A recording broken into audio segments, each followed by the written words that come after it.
that is a long.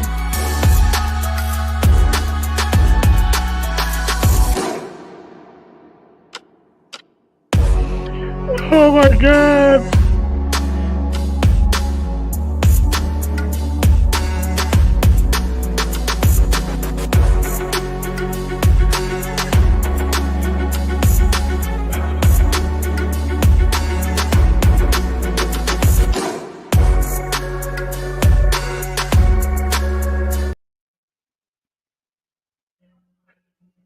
Okay, that was a little weird. That intro was like 2 minutes long, man. It was only supposed to be a minute, but that's okay.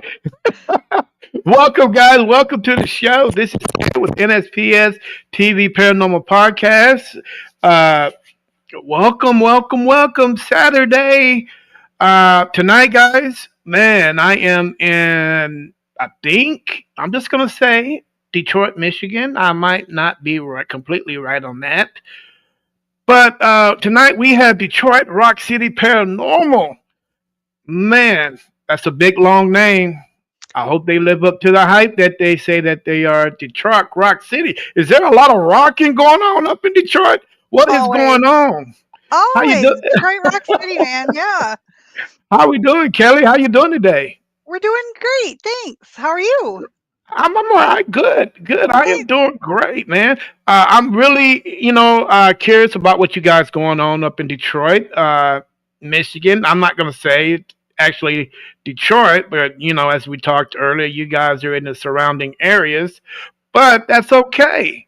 That is okay. For all you guys that are streaming live with me tonight, hey, welcome to the show, guys. All you guys that are on Kick, Rumble, Instagram, Facebook, YouTube, and all those other platforms, and all you guys that are streaming live in the great country of Japan.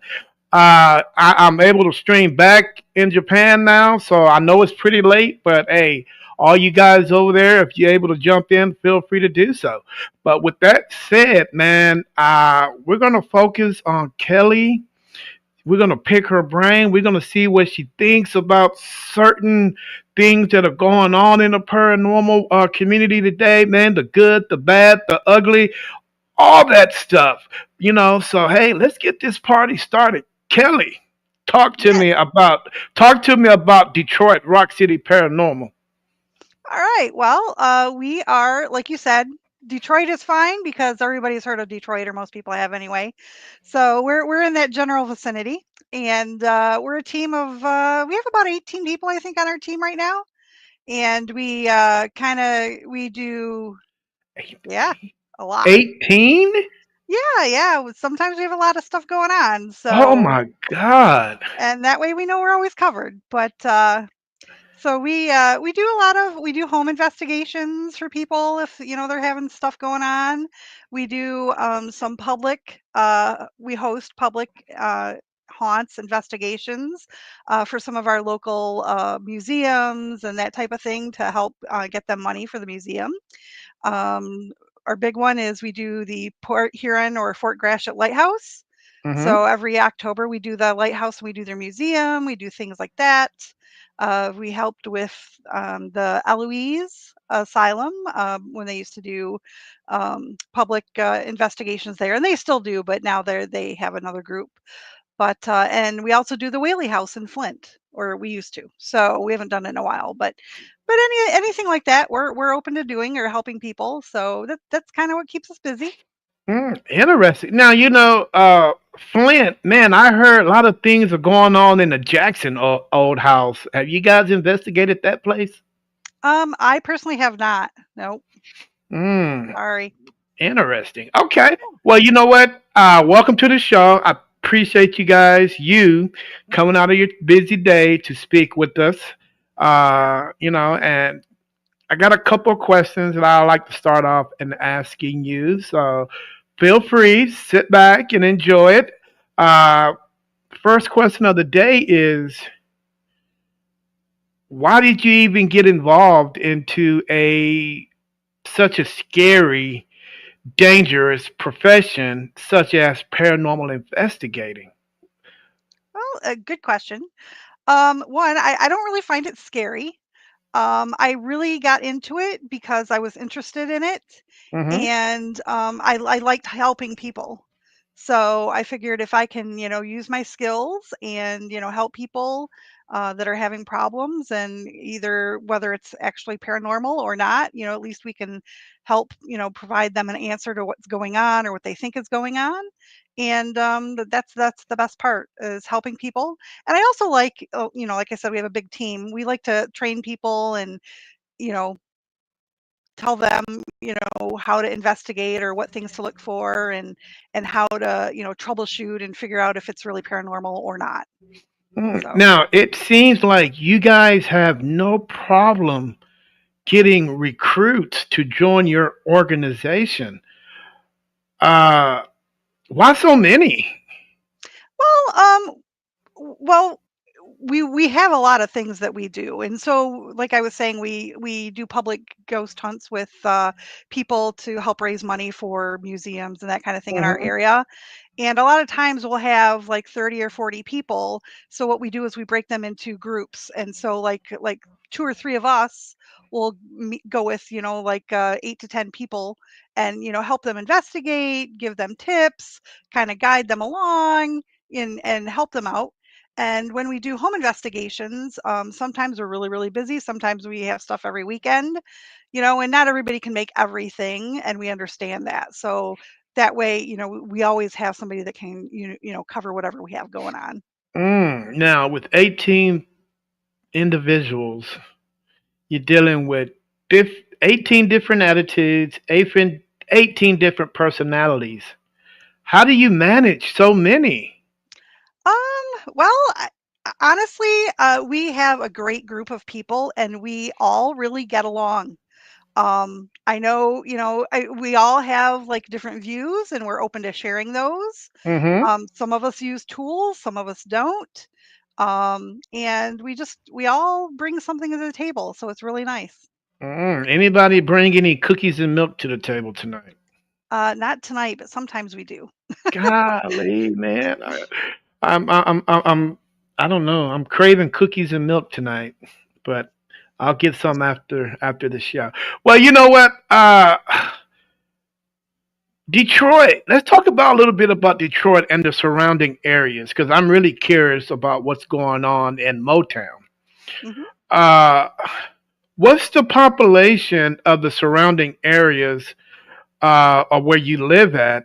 And can you tell me a little bit about the history of the surrounding locations? I mean the surrounding areas that you guys live in. Yeah. Well, my area, I live kind of north of Detroit, so I live in a pretty small town. We have about Hmm. 15,000 people, something like that, 15 to 20,000 people. Obviously, Detroit is very populated. There's great things in downtown Detroit. There's old buildings, old architecture, plus new. They have a new ice arena, and they have a new football field. So Detroit's one of the bigger cities, and obviously our history is the car industry and Hmm. Motown, and we just have a varied background of history, throughout Detroit, Michigan, the Upper Peninsula, and obviously we have a lot of water around us. Oh So yeah, which is about to freeze here in a couple of months. So yeah, some of it will, yeah. okay, now Detroit, like you say, it's the car capital of the country. I think GMC, Ford, and all Yep. everybody else. There's so many. Now, most of those old buildings that Detroit have, uh, are they affiliated with the historic? Because it's so historic up there. Are all of them affiliated with the historical society? And if they are you in close contact with those guys? Yeah. Some of the older buildings are, like they just redid Central Station and had a big opening for that. It's a beautiful building. Unfortunately, I didn't get down there to see it, but they had it open to the public, and Hmm. now they've closed it to the public because the businesses that are going to be housed there are now there. Some of the buildings down there are. Some of them are not. Some of them, unfortunately, have seen better days. But one of the great buildings that I actually used to work in down there, I used to work in the actual GM building. Hmm. It's a big, beautiful building, and I think now I think it's like one of their government buildings down there. But they have a lot of amazing buildings to go down and see, and of course, sometimes you can investigate some of them, but not all of them. So. Now, you say not all of them. Are any of the old manufacturing buildings, are they available, or did they get knocked down Um, to get new buildings up? Yeah, it's a lot of times it's out with the old and with the new. Some of the older buildings probably aren't very safe, so those aren't open to the public. But a lot of the assembly plants and those kind of things are they still use the ones they've had for a long time. Mm, wow, can you imagine investigating a manufacturing plant? I mean, think about back in the day when, I mean, safety was a priority, but it wasn't a major priority. Right, right. So not like, no, not like what it is today. Can you imagine all the accidents that probably happened in those manufacturing buildings back in the 1900s to all the way up to now? Yeah, I mean, some of the stories you could probably hear, man, of shadow figures late at night. I mean, I'm not sure if those plants open 24 hours, but at late at night, I'm pretty sure you hear something that creaks, or oh or yeah, something that bumps, that that's typically not the norm there. yeah. But man, Detroit itself, uh, are they pretty? Okay, let's back up. I want to go with the little town you live in, which is 15 to 20,000 people. Are they open to what you guys do? Are you guys accepting in your community? I guess it depends who you talk to. Like my town is pretty small, and there's not a whole lot here. Um, we've approached a couple of the antique stores and things like that to see if they'd be interested, and a lot of them just it's that whole they understand what we do, but they don't want their place to be like labeled as haunted. Mm, So some won't let us, because of that. Others, like in other small towns, we have like there was an antique store. It was beautiful. It was like a 2 or 3 story with a basement, and they let us come and investigate. And that was very interesting. It just depends who you talk to. I think because of like all the TV shows and it's more of a common thing these days. Like people most of the people that I talk to about it are interested or like ask, are you scared? Don't you get scared? Aren't you afraid something's going to come home with you? They're just not like, um, like it's not taboo like it used to be. mm. Now, your community. Tell me a little bit about them, because the way a community is formed and the way a community is measured is based on how conservative a community is. If they're not so conservative, they open up. But if they are heavy conservative, yeah, they're going to be hesitant. They're going to turn their heads and look away because they don't want to be dealing with it. How religious the community is depends if you're Catholic, Christian, Methodist, you know, Lord knows whatever. Yeah. It all depends on. It's weird on how everything circles around that. It depends if you get a yes or a no when you want to go ask someone to investigate. How conservative is your little town? would say my little town specifically is probably half and half. Half and half. Yeah, yeah, because I have people who are, like I said, super interested in what we do, and a few people in the neighborhood have been like, "Hey, we need you to come, check our house out or do a cleanse or something like that." And like I said, like I went to the antique store, they were interested in it, but they just didn't want it in the store. Mm, So it just depends on who you talk to, what you're doing, how you approach it. I think is also a big thing. You okay. know, um, Now, how do you guys? Okay, let's for an example. Tonight is investigation night. It's a Ooh, Saturday. yeah. How do you guys prepare for your upcoming investigation from step one all the way to step 10? From knowing from what this person it does all the way up to the last person what they supposed to do. How do you guys get everything set up for the night? Okay, well, I'll do a home investigation for an example. Depending on the size of the house, depends on how many of us go, right? I mean, if Mm-hmm. it's a 900 square foot house, we're not going to take 10 investigators with us because you're just going to be walking all over each other. Mm-hmm. So if it's a decent sized house, we might take, 4 to 6 people.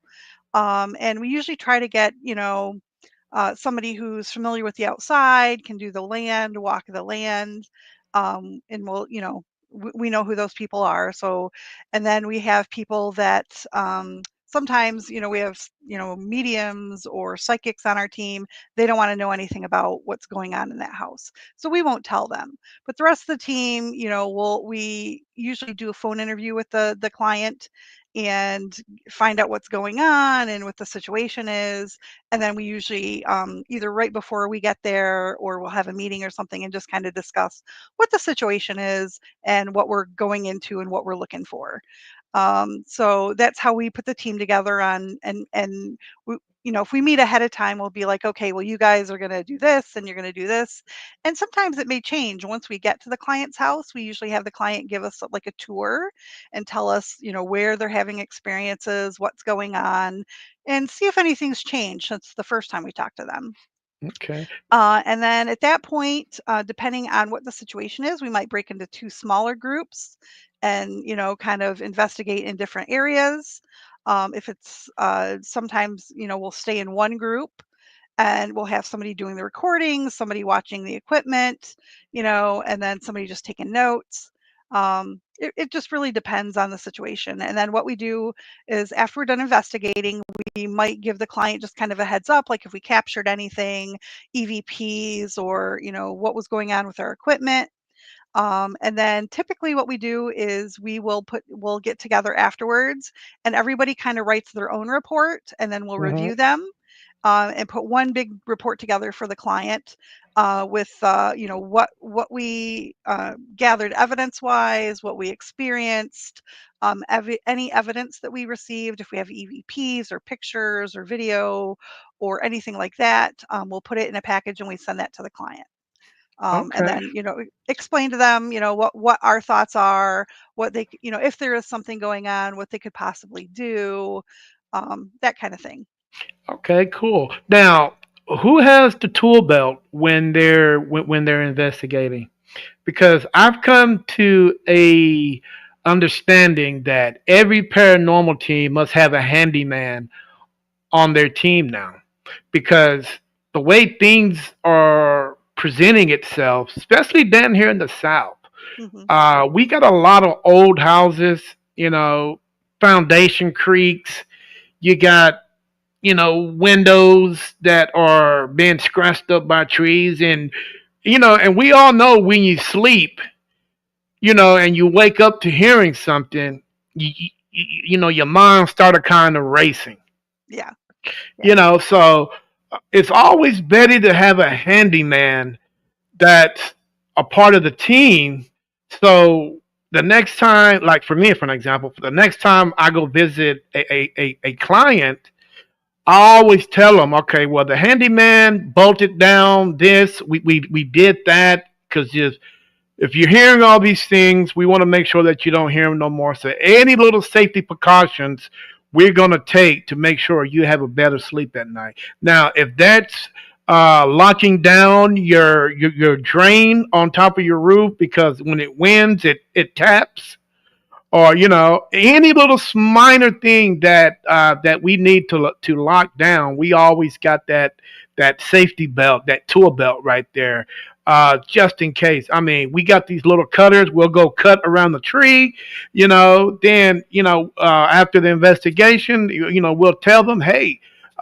We've actually did this, did that for your team. We minimize all the the energy fill that you got. We don't have basements, but we do have closets that have that can put out a lot of energy, especially if the things ain't the way like like they should be. So we got duct tape, not duct tape, electrical tape. We'll pretty much get all the electricity, because bare wiring, man, sends out so much Yeah, uh, EMF, yeah, yeah, so much EMF. You got to be able to lock that down. yeah, So after all that is said and done, we'll go tell the client, hey, go get a good night's sleep. We will contact you within a couple of days, and just when we call you, the first thing we're gonna ask is, how was your night's sleep? If you don't hear anything, if you didn't wake up out of your sleep because of something that you heard or some kind of bang, that means we did our job. yeah, And that means that everything is not always paranormal. It could be nature at hand. Especially you got those darn squirrels, man. Those squirrels hanging up in the attic. yep, Those little boogers get anywhere, man. yep, So you, you really got to look and see what's what, and man, always have that tool belt because you never know. yeah, and I would say a lot of us kind of have that on our team because we never jump to paranormal first. Mm-hmm. We go through the house and we typically do like, well, somebody's walking outside, like you said, to see if there's trees or tree limbs or some kind of water or something that might be impacting what the client is thinking they're experiencing. We also have somebody go through the house with the EMF detector. Um, Last summer, the summer before, we had a home where they said they kept experiencing a lot of stuff, but we found very high EMF numbers that were based through the appliances in the kitchen, and those backed up to a bathroom that had a bunch of electrical in it. And we clearly just said, we're not fixing it, but we're like, we Right. think this might be part of the issue. You might want to have, the electric company come out and take a look because these numbers are very high. Um, Compared to, like a typical home. Right. So, we give them suggestions. We're not really going out and pruning the trees and that kind of thing, but like we have levels. If somebody says, they're getting a weird feeling in the kitchen, it could be because their flooring is not, flat. So Mm-hmm. we have levels. Marbles work great to determine if there's a level surface or not. I have Right. a couple marbles in my bag all the time. So if there's, because you'll sometimes these older houses, like you said, you'll walk into them and they've settled or whatever, or and their floors aren't yeah, exactly. Yeah. So there's things like that we look for when we're doing investigations. I mean, those are the things we go through first, kind of like when the clients, like giving us a tour and telling us what's going on. We're checking that. We're checking for the EMF. We're looking at what else could be causing this noise or activity or whatever, like you said, rodents or squirrels or a lot of people have cats, and they're like, oh, my cat would never get up on the counter and move that, and it's like, you know things like that. So yeah, we always look for those things too. Yeah. Is it hard to say that people today have more stuff plagued up in their homes now than they've ever had? I always tell people, if you're not using it, unplug it. Yeah, Like if you got a toaster, or man, you got that coffee machine that's plugged up, and you don't drink coffee, so what's the point of you having it? Unplug it. Because there's a lot of things that gives off a lot of energy. yeah, Uh, you know, Keep the bare essentials. I mean, there's no reason for you to have an alarm clock in the bathroom.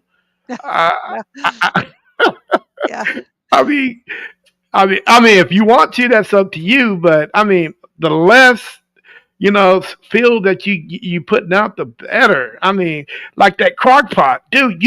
How often do we use crock pots? I use crock pots maybe twice a year, but it's plugged up. I mean, yeah, unplug that bad boy. It's so much that we can do to minimize so much. And but people don't always do what they yeah, should and do. they don't understand like the EMF. I mean, we've been to a few actual houses that have had multiple fish tanks and fish aquariums and turtle tanks, and it's like you have the water, you have the electricity, that's putting a lot of off a lot of EMF. Hmm. So You, just you give them things to think about that aren't you know leaning towards paranormal. But yeah. okay? Your community. What's the major religion background in your community? Catholics or Christians, or is it diverse? Well, where I'm at is pretty diverse. We Okay. have a lot of I Christian kind of covers all of the like Catholic, Baptist, all of those. But we Hmm. have a very large Jewish population where I'm from as well. So, Okay. yeah, So how does the Jewish community feel about what you do? Because I've never asked that. I mean, that is yeah. a great question. I mean, I don't know how the Jewish community. Yeah, how does the Jewish community feel about what you do? I don't know because I don't know that we've really done a lot of like homes or had clients that were Jewish. So I don't know. I don't know. That would be a good question. That would be. I mean, Yeah. I need to put that in my ask question list. There you I mean, go. 'cause There I've you never go. Yeah, said I that's don't something know. new.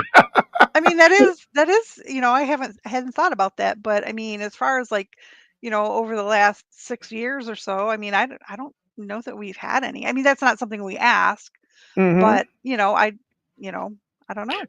But I think someone's religion, and just might be me.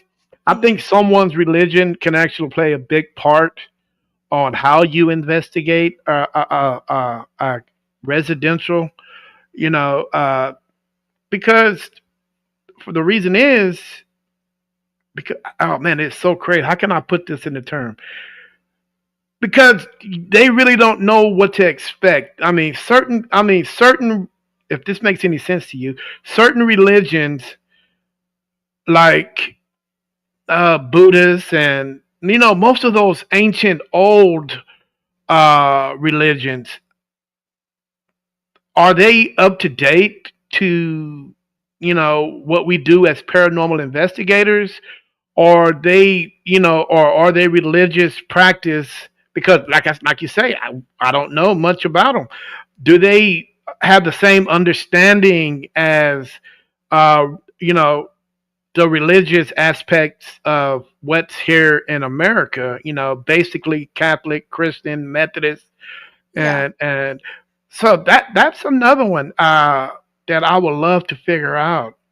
Yeah. How does major religions in the world, how they feel about the paranormal world, and do they believe in spirits and all that stuff? Yeah. It's a big question.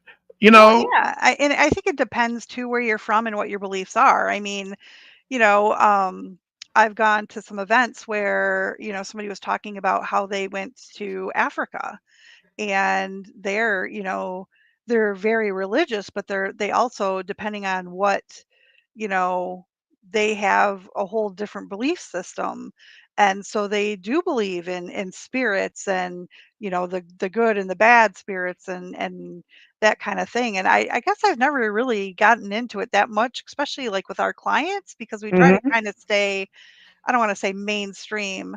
Like, we'll go to a client's house and typically for myself anyway, I'll say, like, a little prayer before I go in to investigate, and then I hmm say a little prayer when I come out.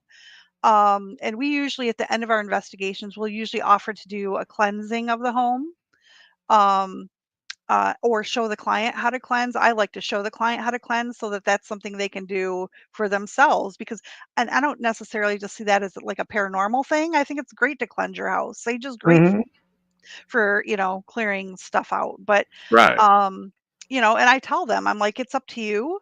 Whether you're religious or not. I mean, sometimes when I do a cleanse, I say like the Lord's Prayer, but sometimes I just say like a mantra. And you know, if we're going to do anything like pray or do anything like that at a client's house, we usually ask them if they're okay with that. Just Okay. because, we don't want to offend them no matter what their Right. beliefs are. So, I understand that one. Let me ask you a question. This is a question that I ask a lot of paranormal teams, and I got different results each time that I ask somebody. Uh, feel free to be honest with me. Uh, does the upkeep of one's residential uh, resident, do you think the upkeep can play a part on whether something is actual paranormal or not? Do you think that spirits are like clutter? Do they yeah. like dark things? I mean, locate like houses where there's no sunlight, where you don't get that fresh air, you don't get that nature smell. Do you think spirits are attracted to stuff like that? That's a heavy question. I mean, I'm gonna kind of say if somebody and I'm when you say clutter, I'm thinking like hoarder type clutter, Right. like Yes. that kind of thing. And I'm Mm-hmm. thinking that there's something else going on there with that person. So it may not be the clutter, but it may they may open themselves up to something like that. Just like how I kind of feel like people that are, you know, um, are maybe alcoholic or they have some kind of addiction, whatever that may be. I kind of think sometimes that might open them up to things that normal people wouldn't be open to. And I kind of equate that also to like people like us who do investigations. We open ourselves up to believing in the paranormal and trying to gather evidence or prove that there's not something going on there, where somebody who we open ourselves up to that, but we Mm-hmm. willingly do that. And I think Right. somebody who has some kind of issues within themselves that cause them to do things like be hoarders, or some kind of addictive personality, that maybe that they don't know it, but they open themselves up to kind of things like that. I don't think it's because of the home. I think it might be because that person kind of draws that or manifests that, if that makes sense. Mm. So the cleanliness of of a residential case shouldn't shouldn't play a factor on whether a spirit can actually not excite there, but it can actually reside there because Yeah, I mean it's dark. I mean it's the especially if you're a dark spirit. I mean something that you know that likes the dark. That because when you think of darkness, you think of everything that comes with it. You think of you know just basically everything that's dark. There's yeah, sadness. There's you've been depression and all that stuff. I think that's the perfect breeding ground, if I can say it like that, for where a spirit can actually control a certain situation in a residence. yeah, But the minute you open up that light and you clean and you get nature coming and you get that light, it kind of, you know, gives that spirit, take away some of its power a little bit. All that energy that he has, it takes away from it because that house have not seen so much, have not seen sunlight at all. The windows have not been open. Uh, there's no fabuloso fresh flower smell in there. It's just full of filth. Yeah. and it just, man, I don't know. It just feels like a old house where nothing's been touched. Everything's left in time. Because I ran across a case like that, and the first thing I noticed was, okay, there's no sunlight, there's no fresh air, so whatever you're, inhaling, it's something, that musty odor, that dirty odor. So everything can affect your health, Yeah. and Yep. once something affects your health, man, that's where you get weak at. I mean, once you get feel weak, whoop, it just comes in, just takes over you. You know, uh, I had a case like that, and I did not know how to. And I am an open guy, Kelly. I speak what's on my mind, and I say what's on my mind. But I don't have that luxury on telling someone how to live a certain lifestyle. Right. Right. So I Right. had to And you bite my. you can always give suggestions, but you can't you have to do it in a kind way, right? Yeah, Yeah. and I don't know, man. I didn't. I wanted to say something, but I had to bite my tongue on it and just let it be. Yeah. As much as it hurted me because I wanted to say it, it's not my place. It's Yeah. not my place. So, okay, well, with that being said, you got 18 people on your team. How young do you guys go for future members? Is there a certain age that you wouldn't go below, or is there a certain age you guys wouldn't go past? I think basically we kind of say you got to be 18. You know, 18? because we don't want to be responsible for a minor. Right. Not that some of them can't be completely responsible and do a good job. It's Hmm. just, uh, because we don't know what we're walking into sometimes when we go into investigation. So we ask that they're 18 or older. And as long as they can, drive and get around, I mean, we're open, you know. Um, Okay. I've always 30 and up. okay. 30 and up. For the simple fact that the young don't always do what they're told. You Yeah. know, certain people always have their own agenda. No Yeah. matter if they're on the team or not, they're young. They're young, Yeah. so they don't know. Yeah. As much as we want to teach them, some of these youngsters have their own agenda on what they want to do. They might say they might want to be a part of the team, but they Yeah. might do it for clicks and likes or whatever. So I just try to avoid all that. And like, Yeah. I mean, we really haven't had an issue with it. I mean, I want to say probably 20 is the youngest we've actually had on our team. I don't think hmm anybody younger than that. And we kind of vet them, like the co-founders of our team. There's 5 of us. We usually interview them, do like a Zoom interview if we can't get together, but kind of interview them and tell them what our team is like, what we expect. And I'm not going to say rules, but we do have some guidelines, like, you don't wander off by yourself. You always stay hmm with somebody. If you're going to go out for a smoke break, you need to let us know so we know where you're at. exactly. And we don't ever, whenever we do an investigation, a home investigation, at least one of our co-founders is in that group. So, we're kind of like I don't want to say lead investigator, but we're just there to kind of make sure everything is running as it should be. And like you said, people aren't wandering off or doing whatever they want.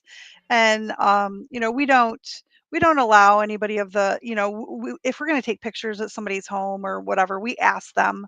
We don't really videotape, and and before we put anything on our website, we get okay from the client. Okay. So it's not like people on our team are taking videos and then, like, going putting it on their own YouTube or anything like that. So maybe we've just been very fortunate, but well, everybody on our team has been very responsible and willing to work with us as a team, and we really haven't had any issues. I mean, a lot of times, sometimes, like, because they are that young, they're working, they're going to school, they're, Hmm. young families, and sometimes they just don't have enough time to, always do stuff with us. And again, that's why we have so many people, because we understand that. So, Okay. we really haven't had any issues with younger people on our team. So, but Hmm. All right. How do you feel about Hollywood? you want to be a little more specific, like movies or like the ghost shows or Well, what? when I ask that question, a lot of people they just automatically know what I'm talking about. Yeah. Hollywood and the way that they portray us and what we do on the daily basis. Do you agree with some of the stuff that they do, or do you disagree on with all the stuff that they do? Well, I don't know that. Okay, I'm gonna just stick to the shows. So, a lot of the shows, some of them, I'm sorry, everything is not a demon. Hmm. Everything is not paranormal.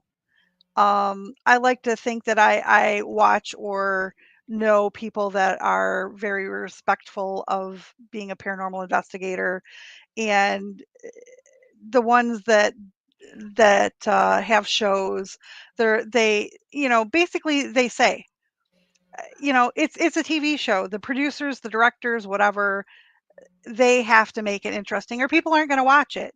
Hmm. Us that actually do investigations know you can sit in a haunted location for 6 hours and have nothing happen. But I mean, they can't make a TV show about that. Nobody's going to watch it. So, but so yeah, I'm torn. I mean,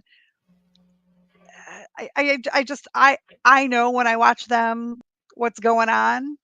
And you can tell the ones that are doing it to help people, or it's they're doing stuff and they're getting real evidence, and you can tell the Hmm. ones that are just the shock value, or the ratings values, or that kind of thing.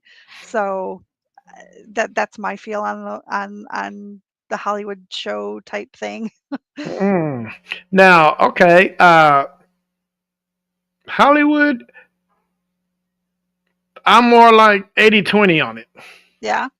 80% that they full of crap, 20% I might give you on a team or a show that actually tells it how it is or how it should. I wish, because you just mentioned it, I wish there was a show out there that can actually tell people how it's done the correct way so people will have an idea on how things are done right. Nothing, there's not a rush into what we do.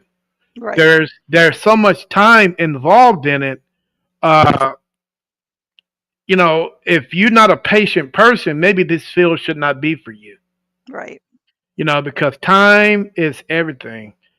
So if you got all the time in the world, if you got the patience, it might be. If you don't, let it go. Yeah. Because the way I look at it, Kelly, if if Hollywood keeps going down a certain path and everything trickles down. Nothing trickles up. Everything trickles down. You start with Hollywood. No, you start with the actual paranormal investigator, which is us. Then you start with Hollywood, and at that point, people are looking at Hollywood as the way to do things. So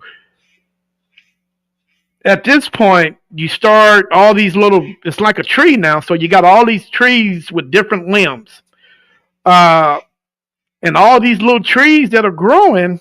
Guess what they are? They're future generation paranormal investigators. Correct? Yeah. And they're seeing all this, and they're like, "Oh my god, dude, is it really this easy? Yeah. Is it really this? Is it really that?" In the meantime, Hollywood got us blocked because they don't want us to actually tell the truth on how things are really done. Yeah. And that's how I feel like, and that's how I feel what they're doing now. They pretty much blocked us, Hollywood, the younger generation. Now, with that younger generation doing what they're doing, is basically the Hollywood's way. I mean, don't get me wrong, there are some out there that are being taught right. Yeah.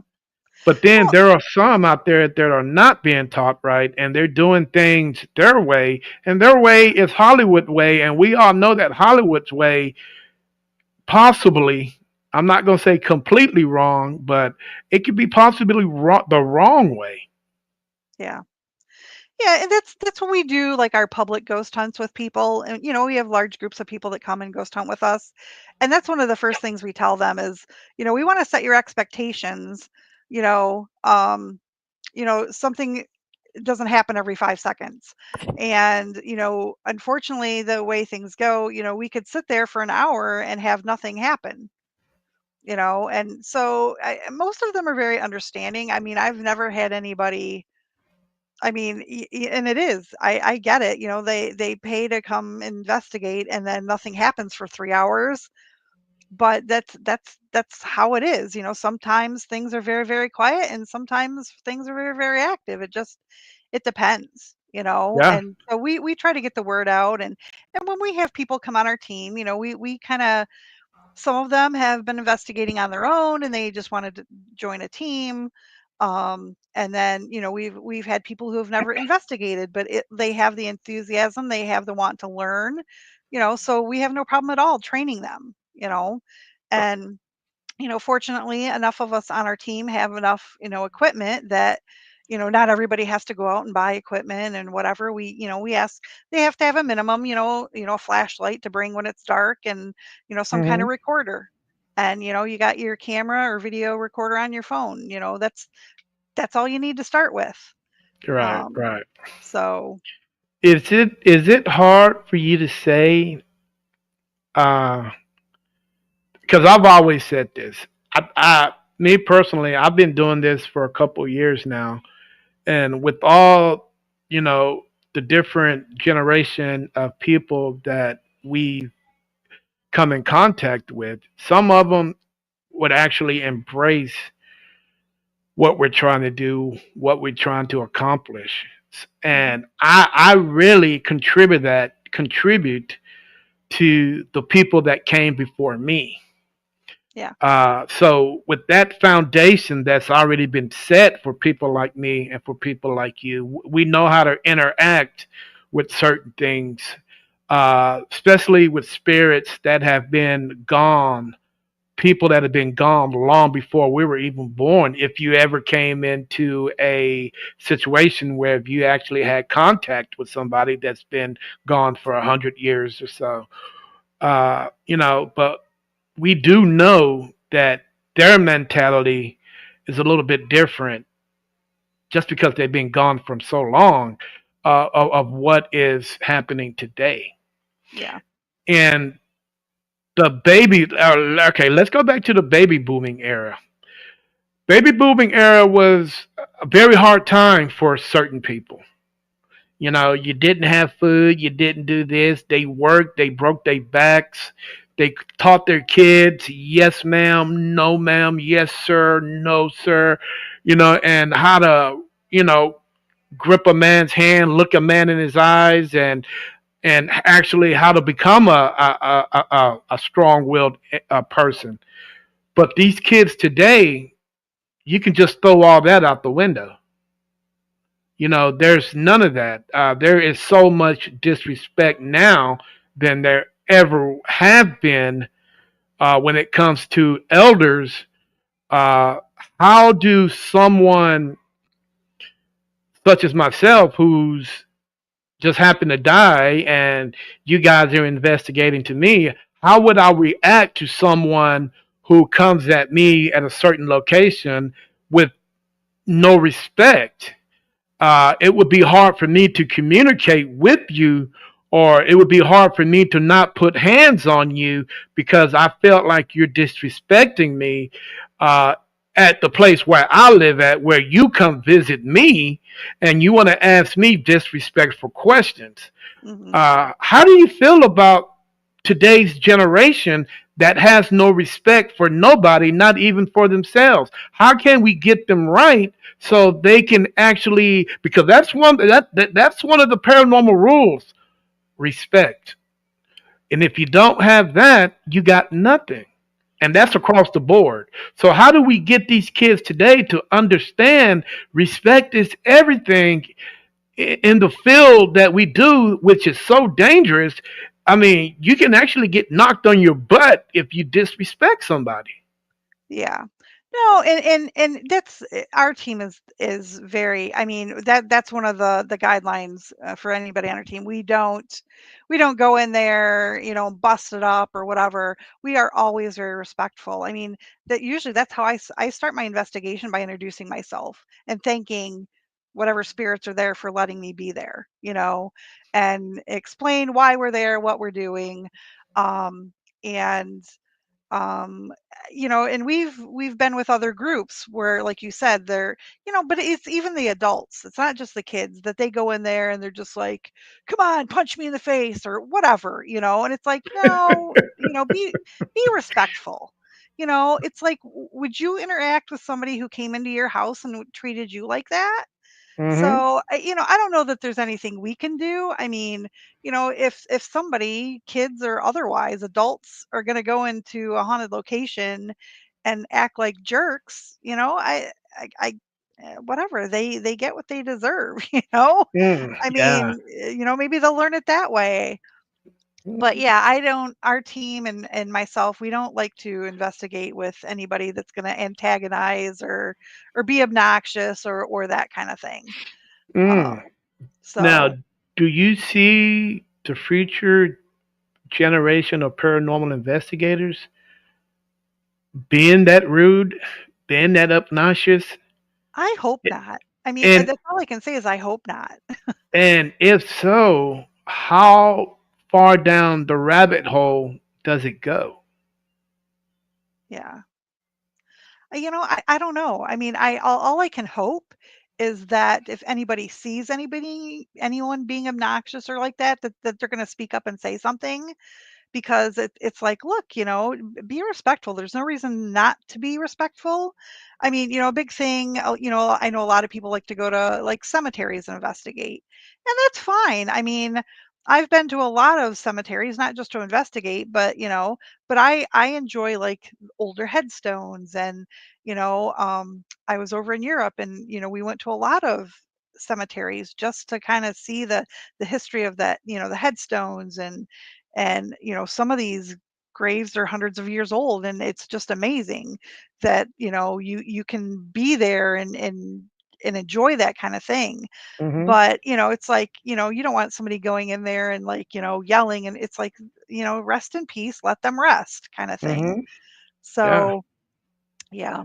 I feel like, and I might be wrong, but I felt like, because I mentioned a foundation a couple of minutes ago, I'm feeling, or I'm seeing that that foundation that has been set before me and before you, and we've continued to level that playing field, that foundation, but now I'm starting to see cracks in the foundation.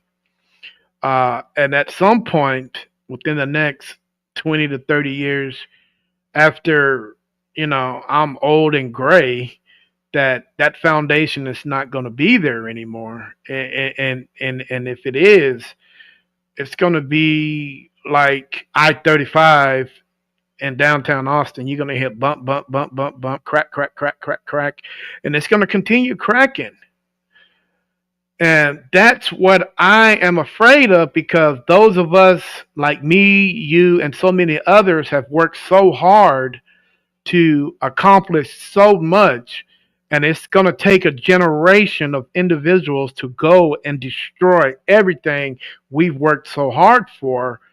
I just think that's wrong. And the generation that I'm talking about, it's what about the generation after them? Because the generation after them are looking at the generation, the things that they're doing now. They're not looking at the previous generation before these guys, because we're long gone. So uh, it's going to be a really, really sticky point in our future as paranormal investigators, Hopefully, somebody will set this right and get this and set that foundation and fill it in like it should be and let it remain silent for future paranormal investigators to come. But Yeah. it's going to be hard because if you look at YouTube right now, everything you just said, Kelly, is completely accurate. Everybody. There are Yeah. so many people out there that are doing the total opposite. They're doing it for clicks, likes, money. It's getting to a point where they're not doing it for the love of the game. They're doing it for a big payday. Yeah. And I don't think that's cool. No. No. And and part of me is like, I mean, it's just, yeah, the whole social media thing with people, making things and whatever, and I see these and I'm just like, no, that's like they're, oh, my haunted apartment and all these things are happening, and it's like, is it really? Hmm. That kind of thing. So yeah, I understand where you're coming from. But what I'm looking forward to is this whole generation of us that do paranormal investigating. When we all pass on, we're going to know what to do with the equipment that the investigators after us Hmm. use. So then we can communicate and be like, "Hey, knock it off," Now, do you think that? Do you think in depth? Do you think there is uh, reverse psychology going on? The same thing we try to do to them, they do to us. Do You you mean think that's possible? with spirit? Uh huh. Um, you mean like the whole respect kind of thing? No, I mean like the way we try to communicate with them. Yeah. You know, maybe they're doing the same thing. Yeah. Yeah, I mean, I if I sit and think about it, I like go down this like wormhole, and then I just, it's like, oh, well, maybe it's like dimensional, and maybe like we're really time travelers, and maybe that spirit you saw was like you in the future. I mean, there's just a world of possibilities, for things that people call paranormal. So who knows? I mean, maybe. I mean, I kind of feel with since the years that I've started, investigating and trying to help people and, trying to communicate with spirit, that I feel sometimes that more than I used to, that things are trying to like invest, trying to get my attention or communicate with me more so than I did say 20 years ago. Hmm. But, I don't know. Cause I think reverse psychology. I think me personally, I think it plays a big role in the paranormal field because I think as much as we try to get a contact with them, they do the same thing. Oh yeah. So things just reverse. You know, uh, have you ever had a cat ball and it goes off without you asking a question? Yeah. Is that possible that they're trying to ask? Oh God! Is it possible that they could be doing the same thing? Well, trying to reach out, sure. Yeah, Yeah. possibility. Yeah. It's crazy and how all of that works. Uh, but let's change it up a little bit. Why do you think? And this is a question a lot of people can't answer. So I'm hoping you, Kelly, you can answer this for me. Why do you think that paranormal investigators have not had a chair at the head, not the head, just a chair at the scientific community table? There are so many scientific people out there that are sitting at the table, at the scientific table, but we are not. Why do you think that is? Well, I kind of feel like, I mean, science is kind of like a proven thing. And paranormal wise, I mean, yeah, I can gather evidence. I can get a picture of a shadow figure. I can get an EVP. I can. I can get all of this evidence, but how can I prove it without a fact that that wasn't something I staged? I feel like I feel a lot of people either don't believe or don't want to believe or are Hmm. doubters, and you know it, it's kind of like I have my evidence for me. I know what I've seen. I know what I've experienced, and I can capture some of that. But even if it's the best video of a shadow figure crossing a room, if I show that to you, you can be like, "Yeah, that's not real. You staged that. You did that somehow. That's AI. That's whatever." So until we can definitively prove that the paranormal or spirit or whatever is communicating with us is there, we won't be invited to the scientific table because it's Now, all, okay. Now, because to me, I see a double standard because there are so many people there that are in the same situation that we're in. They don't have that, that scientific proof, but they're sitting at the table. Bigfoot. So you got cryptozoologists that are at the table, and these 30 years ago, did you even hear about a cryptozoologist? I, Not really. When I was in high school, no one even knew what that was. That word never existed, but all of a sudden, it jumped on the scene when people start discovering things that's been here for thousands of years. It's just that they don't really show their ugly head around, like Bigfoot, for instance. We know Bigfoot is there. I mean, we the same thing that as paranormal investigators, they present the same thing. What we present. Okay, we got a photo of a shadow man. Okay, there's a photo of a Bigfoot, in the mud. You actually see, you know, a footprint. But does that? It could be just a big man in the, walking in the yeah, mud yeah, barefooted. I mean, I really don't, So, okay, and just like all these other little creatures that are running around, uh, what is that other one? There's another one. I don't even want to bring up skinwalkers because that's a show for another time. yeah, yeah, yeah. Well, You here know in what I'm saying? Michigan, we have the dog man. So there are Yeah, so many different things. Like, okay, for instance, dog man. yeah. Are there any proven records that this thing exists? There's some videos. There's a lot of them have been proven to be fakes, but there's a couple of them that they don't know what it is. Is it a dog man? I don't know. Is it a big wolf or something? I don't know. But a lot of people, especially in northern Michigan, really believe in it just as much as people believe in Bigfoot. So Hmm. you And I know, mean, it's like the goat man. I mean, cryptozoologists are basing their theories on urban legends. Now, I'm not saying that Bigfoot is an urban legend because I really believe that it exists.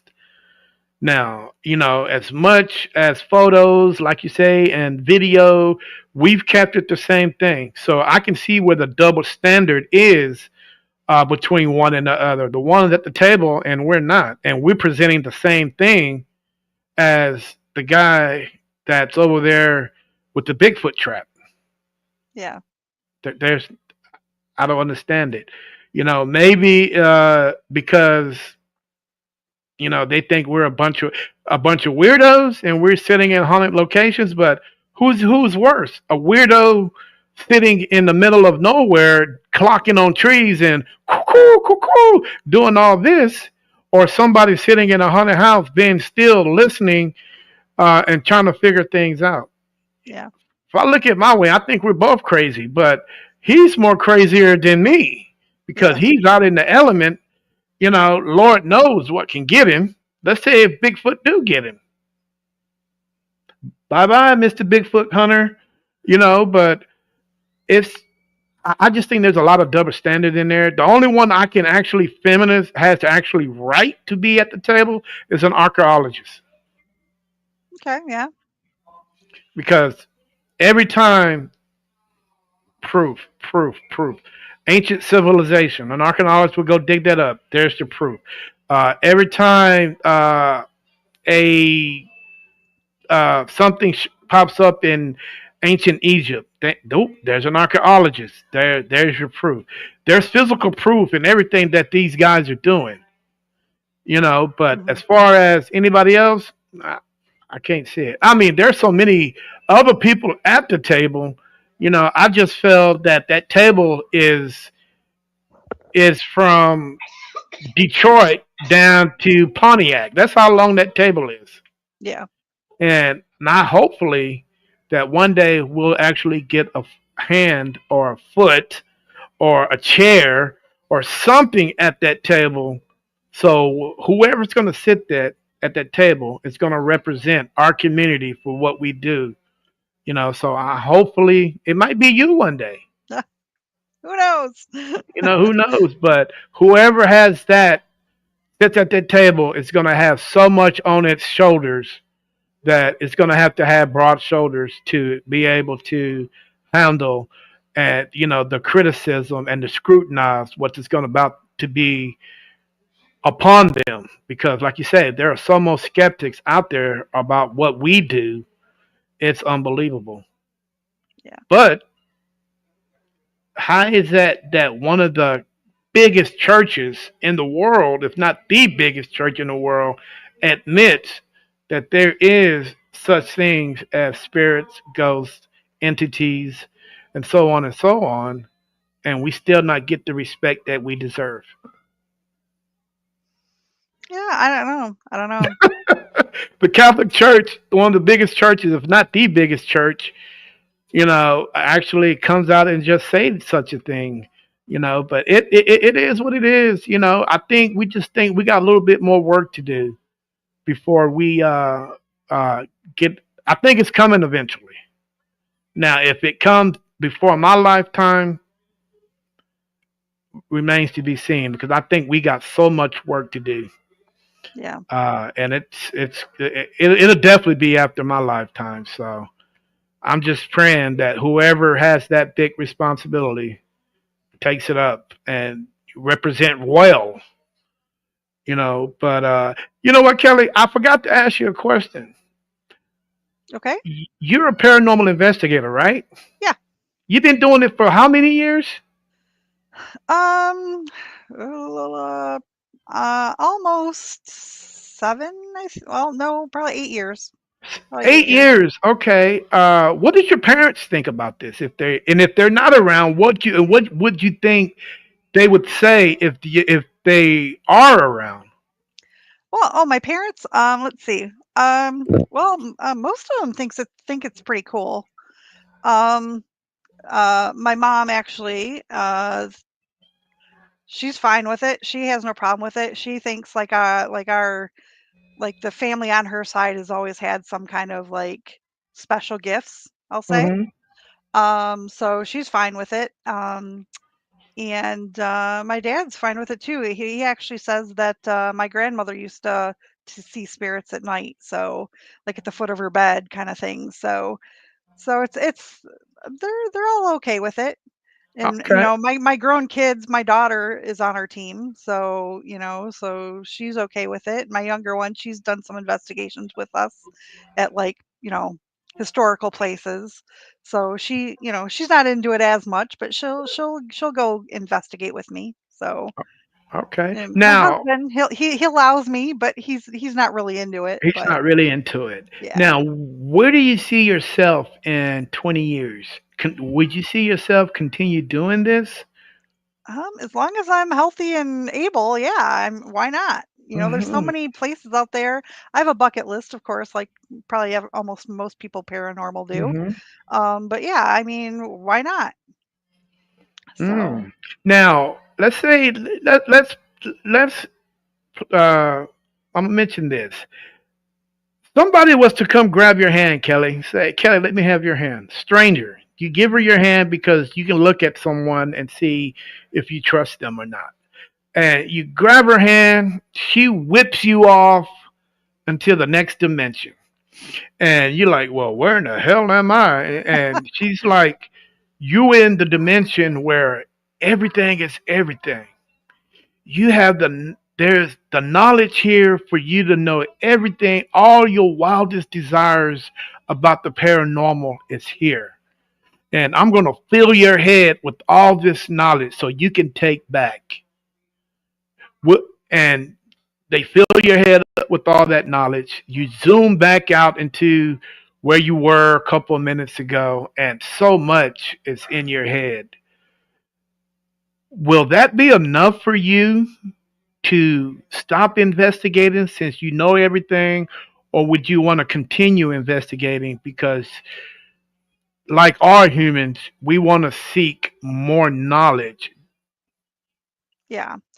I would continue to investigate because even though I now have all the knowledge of what it is and why it is, I mean, there's still spirits out there that I want to communicate with, you know?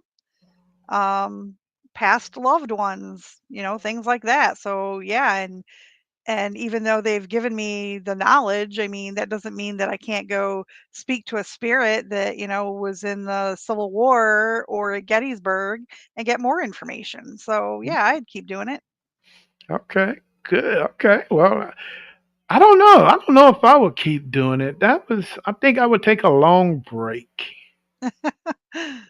Yeah, I think I would take a long break from doing it. Now, I'm pretty sure you've got a bunch of these around your place, right? Can't, it's a little blurry. What is it? Stone? Yeah, Yeah. look, cat ball. Crystal. You Oh, got cat. plenty of Yeah. these. Oh, yeah. Uh, how effective do you think those things are? Um, let's just say I don't believe just one piece of equipment. Mm-hmm. Like if I have a cat ball, a flashlight, a K2, and a REM pod, and 3 out of the 4 are going off, then I'm like, okay, there might be something here. If I just have a cat ball going off, um, I'll test it to make sure like it's not because some of us are moving or like the floors, rickety or whatever. I mean, for me to really think something's there, I have to have multiple things triggering for me to Mm-hmm. kind of, you know, Okay, so a cat ball just going off one time is not nah, conclusive for you. nah, Okay. Okay. Because I had one go off last night at a location. I'm like, it's in the kitchen. So we went to the kitchen and it went off one time. And the rest of the time, it was like dead. yeah, I'm like, okay. I really can't call that anything less. I can't call that paranormal because it could have been a baby earthquake. I mean, anything could have made that ball go off. But then again, it could have been something that wanted to make itself known, then zip off to Lord knows where else and just say, hey, bye, talk to you guys later. yeah. But it's very interesting. Uh, would you say that, ooh, wait, let me see how I put this. Would you say that, okay, put it like this. Is it safe for kids to go investigate and call themselves ghost hunters instead of paranormal investigators? Um, I don't know. I uh, Is it safe for you to go looking for a ghost? if you're a child, Yeah, I mean, when I mean a child, I mean between the ages of 16 to 18. oh, 16, 18. Like I said, I think it depends on the kid. I mean, if they're mature and responsible and they're not just going off and doing it on their own, like I'm talking like, going sitting in a cemetery by themselves playing with a Ouija board, I would say not to do that. But, I mean, my kids were pretty responsible when they were younger. And, if they were 16 to 18 and they wanted to go investigate with me, I'd probably take them, and just, watch out and kind of guide them and whatever.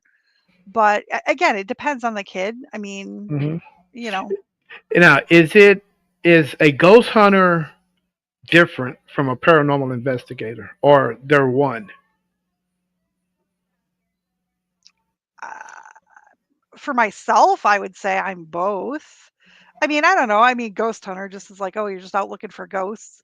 A paranormal investigator is investigating for anything that could be, paranormal, I guess. I mean, if you just only believe in ghosts, I don't know. Would you say it's more dangerous to go looking for ghosts, or than doing your research and uh, actually going out and in to a location to trying to communicate with the certain spirit? Well, I guess it depends on what you're looking for, right?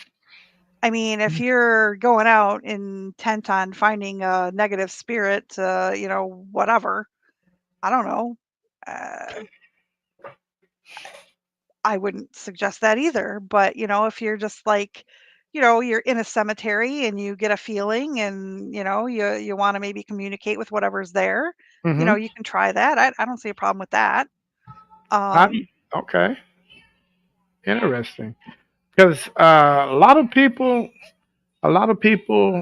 don't like that word, ghost hunter, yeah. even though it came from TV. Because when somebody mentioned ghost hunter, that's exactly what they're doing.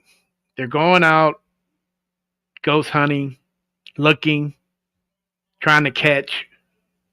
And I know where they got it from. They got it from Ghost Hunters, the TV show. Yeah. But their show, Ghost Hunting, Ghost Hunters, they actually pretty much did the same methods that we use today, if not more or less, because I think we got more technology than what they had 15 years ago. Oh, yeah. So, I mean, just looking at what's going on YouTube and all the ghost hunters that are on YouTube now, uh, they're basically just going out and just hitting up any abandoned location and just looking for ghosts, not knowing anything about the location. And I think that's the difference between a paranormal investigator than a ghost hunter, because we take the time and the effort to research our location and find out the actual background on it and compare it to a ghost hunter and a urban somebody who does the not the urban legend, a urban explorer. Yeah. And I kind of put a ghost hunter and an urban explorer together, because urban explorer, they just exploring. Ghost hunting, they're pretty much just hunting. I don't know what they're hunting, but they just pretty out there hunting and doing what they do. And a lot of people don't like that word ghost hunter because it thinks it brings them down a little bit from what they should be called, which is paranormal investigator. It's man, it gets deeper than what it should be, Kelly. People sometimes actually bring a fuss on certain things that don't need to be a fuss. But that's just the way the world is. Somebody is going to find some way to bicker. There's always bickering. And that's why people think that our community is corrupt, not corrupt, as bad as it is. The para unity is not there like it was 30 years ago, and I like, well, times are different, you Well, I know, mean, 30 years ago, there were, what, 10 or 15 paranormal investigators, and now there's, thousands. I mean, millions of them. yeah, yeah. So it is what it is. I mean, there's going to be competition in everything. Unfortunately, there is a lot of drama with it. And, we just, our team specifically tries to stay away from any of the paranormal drama or, that kind of thing, because it's just not even worth it to, give it time of day. I understand that. Have you guys done any collaborations with any of the teams that are near you guys? Yeah, yeah. When we used to help with the Eloise Asylum, because it's a huge facility, 5 stories, and Mm, they would have people come through there like all night long for investigating. So they needed multiple teams, and like pretty much what we did is like each team like took a floor. When people would come up, we'd investigate with them, that kind of thing. So we did a lot of collaboration, got to know a lot of the local teams that way. And we've gone to places like we went to in Ohio. It's the Ohio State Reformatory.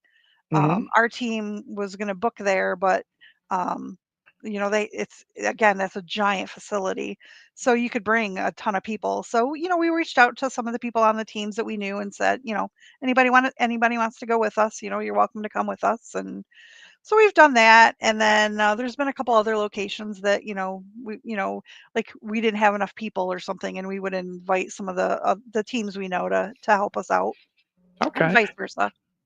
Now, how do you feel about paid to investigate? Um,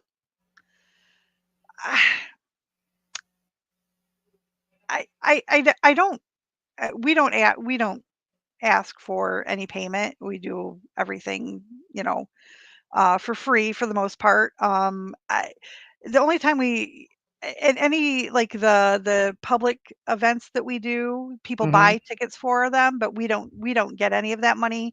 We All that money goes to like the museum or the mm house or the historical building that we're doing the investigation for.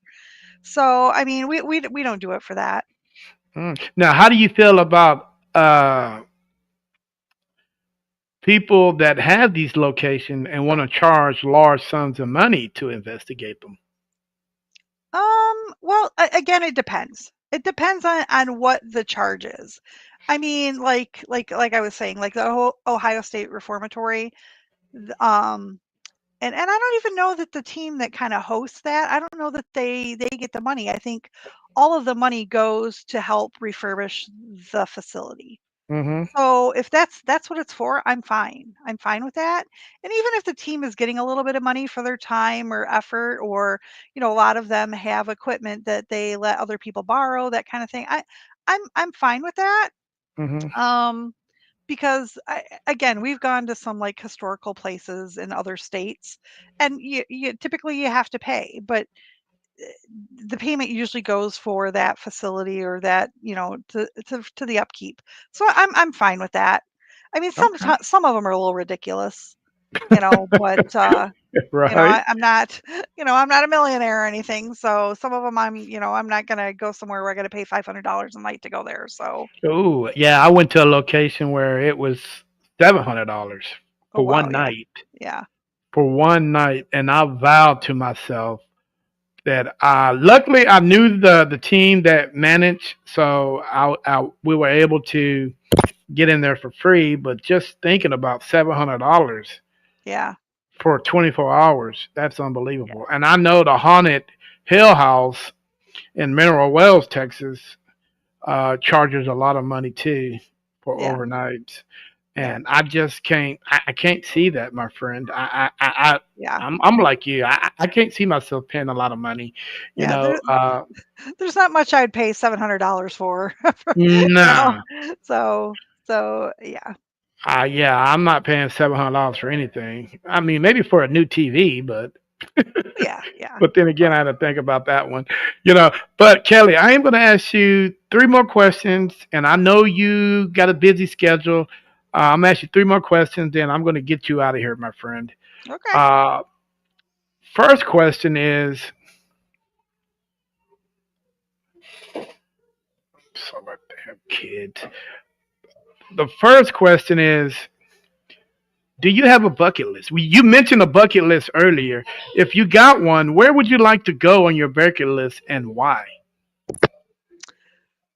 Um, I would love to be able to investigate the Winchester house. Okay. Um, Someday I would love to go to the Conjuring house.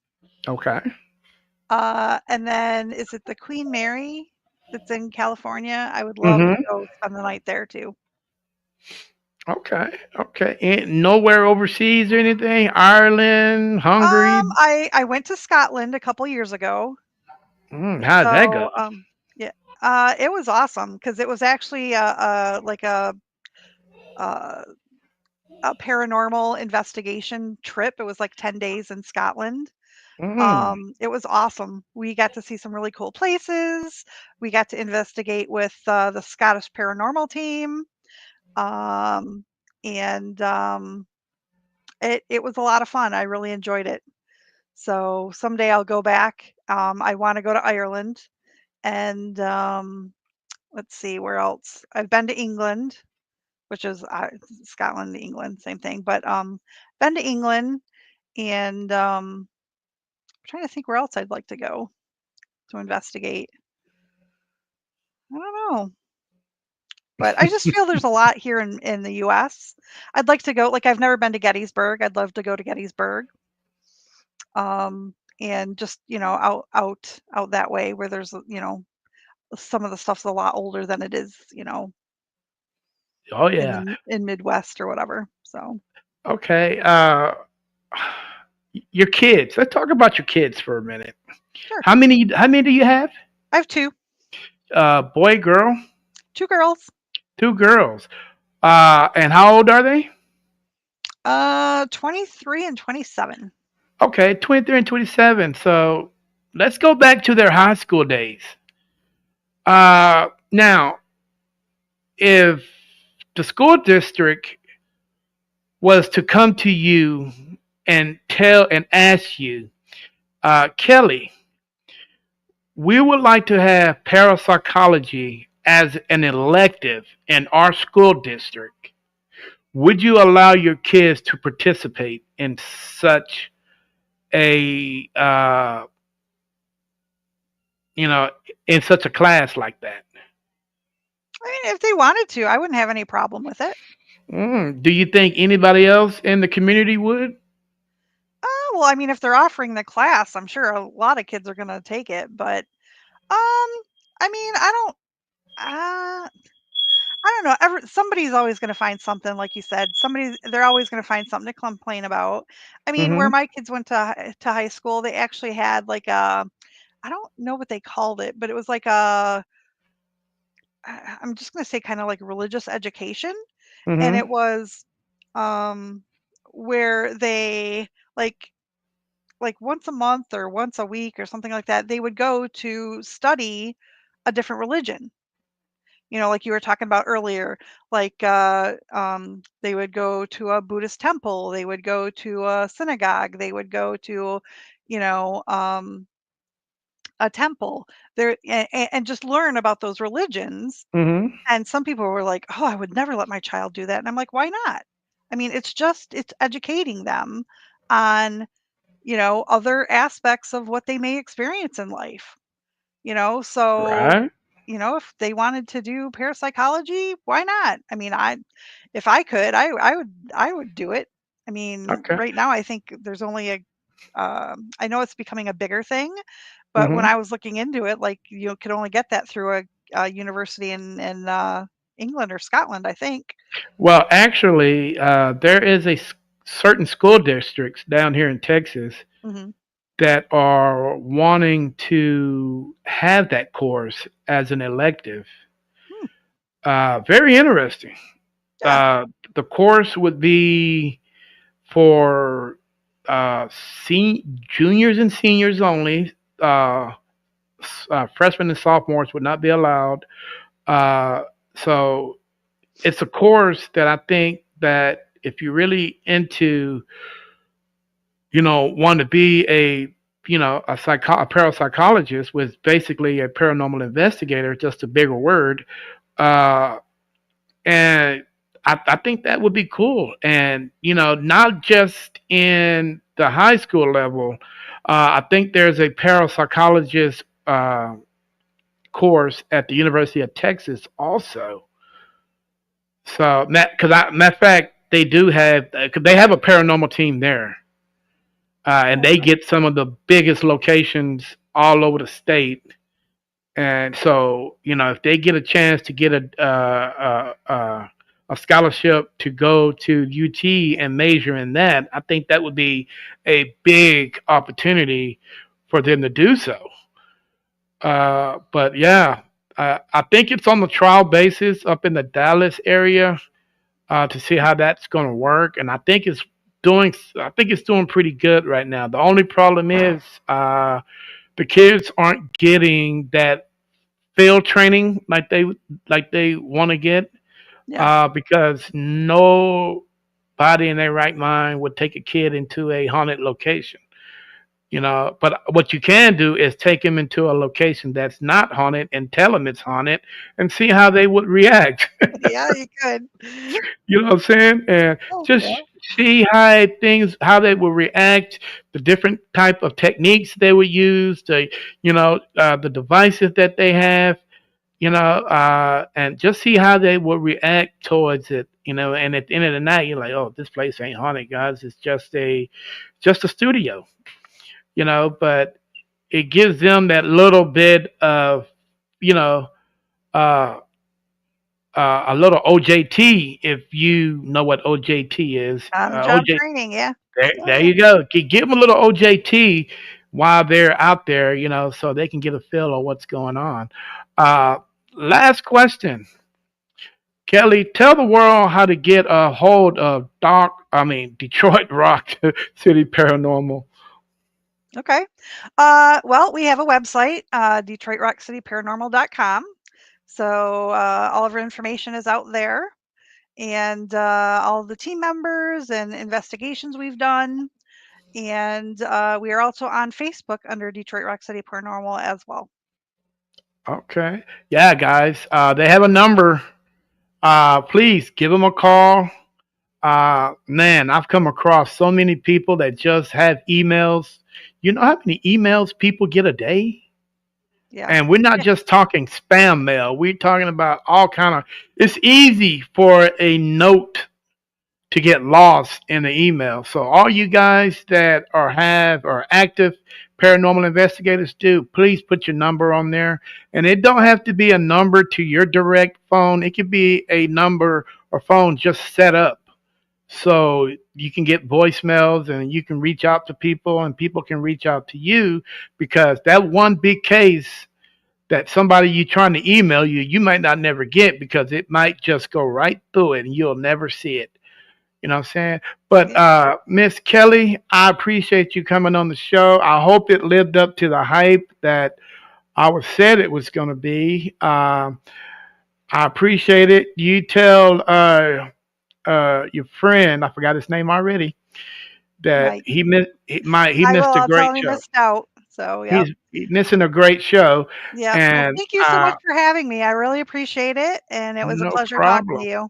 No problem at all. What I normally do is I will reach out to you guys in February to do a little courtesy call just to see how you guys are doing. Have anything changed in the organization? Because I do know people come and go. People start their own organization, and so on and so on. But that's what I'll do. And maybe next time I'll get both of you guys on the show, and we can just talk and socialize, and I can pick his brain, and you guys can pick mine, and we can all just sit back and have milk and cookies all night. I mean, There you I'm go. totally up to that. Any last words for the viewers before you get out of here, my friend? Well, it's been a pleasure. And again, you have our information. So if you're from the Michigan side of the world, please reach out if you need any help. Okay, one last question before I get you out of here. What's your favorite movie ever made in Detroit? Made in Detroit? Mm-hmm. If it was had to be made in Detroit, oh, maybe Beverly Hills Cop? That's Oh, going way back. yeah. Okay. Now I Or It shouldn't. Follows. It Follows, that's a suspense horror, and it was actually part of it was shot right where I live in Berkeley, Michigan. Okay. What about a movie that was? in the 70s, and the movie was called. You probably know it. You probably seen it, but the one of the words was Detroit in it. Doctor Detroit. I don't know. You Maybe not. you never seen that movie Uh, with Dan Aykroyd in it? Dan Aykroyd? Oh I my God. I don't know. I mean, I saw Blues Brothers. I don't know if I saw that one. Well, Blues Might in the Brothers was in '70s Chicago. because I was a little young for that maybe then, back then. I'm pretty sure we're probably the same age. I'm pretty. But Doctor Detroit. If you have not seen Doctor Detroit, my friend, you've got to watch that movie. Dan Aykroyd was hilarious Okay, in okay, that noted, movie, and it noted. was filmed in Detroit. And it actually that movie right there put Detroit on the map. Besides, as far as movie wise, because I think that's one of the very first movies that was filmed in Detroit, and I think there was others, but not as famous as this one. I can almost guarantee you, if you watch that movie, you're gonna be rolling because Okay, Dan Aykroyd is funny in that one, and I think that was his first movie besides Saturday Night Live. okay. So you got to watch it. Alright, I And made a note. I made a note. all right, I'm gonna call you back in next week, and I'm Alright, gonna ask you, did you watch the movie? And you're alright. gonna Well, say how about give me no, till Terry. February? Let me get through the holidays. But yeah, when I talk to you in Uh, February, I'll let you know. All right, I'll be expecting that. Okay. Hey guys, this is Terry with NSPS TV Paranormal, visiting with Detroit Rock City Paranormal from Detroit, Michigan. Hey, if you guys want to reach out or you guys are ever up in Detroit or in the surrounding areas, feel free to reach out to these guys, man. They can show you around, show you a good time, and possibly take you on a good place to investigate. These guys got 2.2K likes, 2.9K followers. Hey, let's get these numbers up for these guys. If we can hit the 3.5 followers, I know that's so much, but hey, we can do what we can with these guys. Definitely get these numbers up. With enough said, hey, Kelly, you enjoy the rest of your weekend. And guys, I will see y'all tomorrow night. Tomorrow night, I will be in West Palm Beach, Florida, visiting a team called I Spook Paranormal. So I will see you guys tomorrow night. In the meantime, peace. Bye, Kelly. Bye, thank you. Have a good night. Better DJ turn it up. Better DJ bring it back. Better DJ turn it up. Better DJ bring it back.